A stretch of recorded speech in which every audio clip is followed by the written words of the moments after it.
राधे राधे सभी को। आज मैं आपको योगिनी एकादशी की पद्म पुराण में वर्णित कथा सुनाने जा रही हूँ।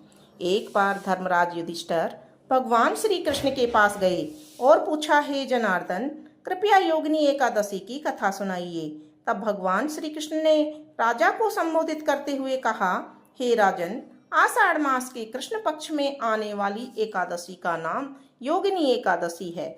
इस दिन व्रत करने से सभी पाप नष्ट हो जाते हैं और इस लोक में सुख की प्राप्ति होती है, साथ ही परलोक में मोक्ष की प्राप्ति होती है। हे राजराजेश्वर, यह व्रत एकादशी का तीनों लोकों में प्रसिद्ध है और इस व्रत को करने व कथा सुनने से सभी पाप नष्ट हो जाते हैं। अब आप योगिनी एकादशी की पावन कथा को ध्यान पूर्वक सुनिए। अलकापुरी नगर में यक्षों के शासक और शिव के भक्त राजा कुबेर का शासन था। कुबेर के सेवकों में से एक सेवक हेममाली को पूजा के लिए मानसरोवर से फूल लाने के लिए जिम्मेदारी सौंप रखी थी।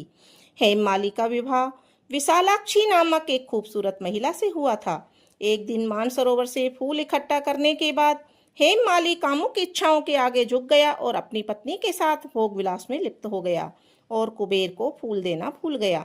जैसे जैसे कुबेर की पूजा का समय नजदीक आता गया, क्रोधित होते राजा कुबेर ने अपने सेवकों को आदेश दिया कि वे पता लगाएं कि हेममाली ने अभी तक फूल क्यों नहीं चढ़ाए हैं।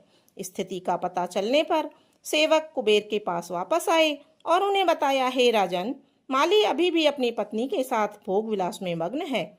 इस खबर से क्रोधित होकर कुबेर ने हेममाली को बुलाया। भय से कांपता हुआ हेममाली कुबेर के सामने आया। उसकी उपस्थिति देखकर कुबेर क्रोध से भर गया। उनके होठ कांपने लगे। उसने हेममाली को डांटते हुए कहा, हे पापी और नीच दुष्ट, तूने देवताओं के स्वामी, मेरे सबसे पूज्य देवता भगवान शिव का अनादर किया है। मैं तुझे शाप देता हूँ कि तू अपनी पत्नी से वियोग सहेगा और मृत्युलोक में पहुंचकर कोड़ी बन जाएगा।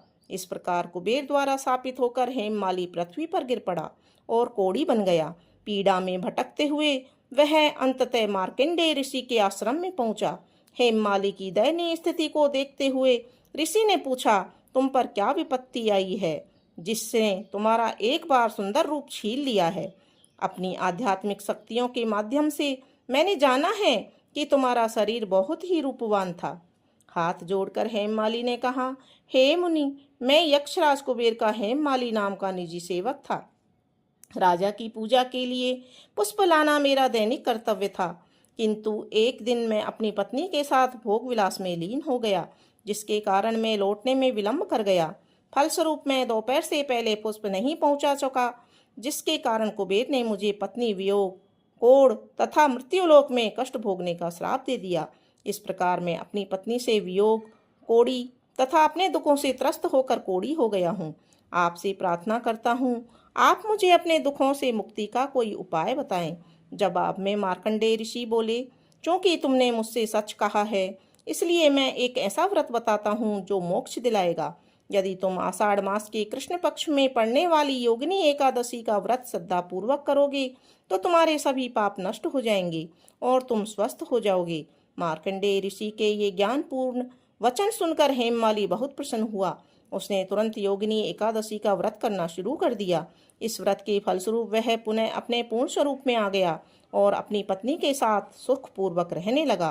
कथा के समापन करते हुए भगवान श्री कृष्ण ने कहा, हे राजन, योगिनी एकादशी की कथा कहने या सुनने से प्राप्त होने वाला पुण्य 88,000 ब्राह्मणों को भोजन कराने के बराबर है। इस पवित्र दिन पर उपवास करने से सभी पाप मिट जाते हैं और अंततः मोक्ष की प्राप्ति होती है और स्वर्ग की प्राप्ति की पात्रता मिलती है।